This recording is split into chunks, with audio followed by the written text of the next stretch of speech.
تو کیا آپ کے لیے یہ قرضہ بعد میں پریشانی کا باعث تو نہیں بنے گا؟ آپ کے دل میں بار بار دکھ تو نہیں ہے؟ دکھ تو بہرحال آتا ہے، لیکن بہرحال آپ کے لیے آپ کے جو بھی فائنینشیل معاملات ہیں وہ متاثر تو نہیں ہوں گے؟ یہ بھی چیک کرنا بہت ضروری ہے آپ کے اپنے لیے۔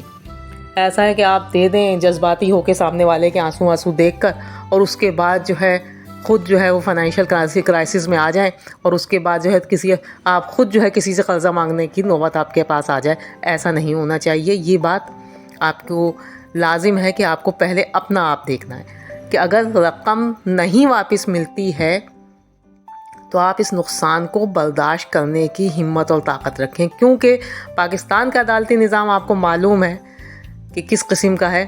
1 لاکھ 2 لاکھ 5 لاکھ 10 لاکھ کی رقم بھی اگر آپ دے دیتے ہیں اور اس کو واپسی کے لیے آپ عدالت کا دروازہ کھٹکھٹاتے ہیں کہ جی واپس نہیں مل رہی، تو یقین کیجئے آپ کے اگر آپ نے 5 لاکھ دیا ہے نا تو عدالت میں آپ کے 50 لاکھ لگ جائیں گے، واپسی کی امید پھر بھی نہیں ہوگی۔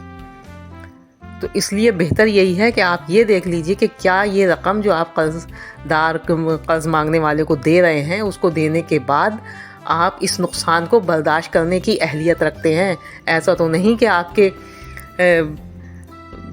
فائنینشیل معاملات جو ہیں وہ بگڑ کے رہ جائیں گے اور آپ جو ہے وہ ہینڈ ٹو ماؤتھ پہ آ جائیں گے۔ تو یہ چیز بہت ضروری ہے۔ ایک مفتی صاحب کا جو ہے وہ کلپ ہم دیکھ رہے تھے، ان سے فتویٰ اتنا مانگا گیا تھا کہ کیا اگر کسی کو قرض دیا جائے تو ہم اس سے واپسی کا تقاضا کر سکتے ہیں؟ اس کا سیدھا جواب تھا فتوے کے حوالے سے کہ جی ہاں بالکل کر سکتے ہیں۔ آپ کو قرض ہے، آپ اگر ایک مدت آپ نے مقرر کی ہوئی ہے آپس میں اور اس مدت کے اندر قرض لینے والا آپ کو قرض واپس نہیں کرتا تو آپ بالکل منہ کھول کے مطالبہ کر سکتے ہیں۔ یہ فتویٰ تھا۔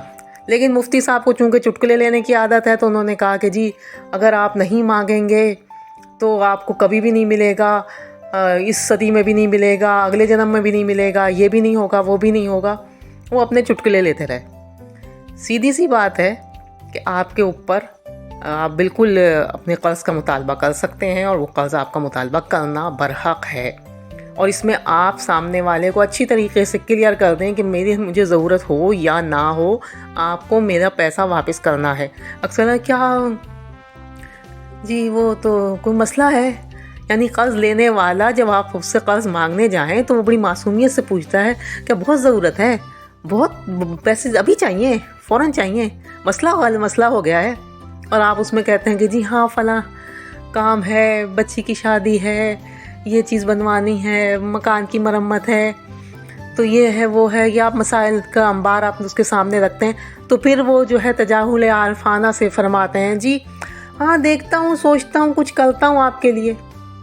یعنی کہ آپ ہی کا پیسہ دیتے ہوئے وہ کہیں گے کہ جی ہاں میں سوچتا ہوں، میں کرتا ہوں، جبکہ قرض مانگتے وقت وہ بالکل ان کے ہاتھ پاؤں جڑے ہوئے ہوتے ہیں اور آپ سے بالکل ایسے لگتا ہے جیسے بس زمین میں گڑنے ہی والے ہیں۔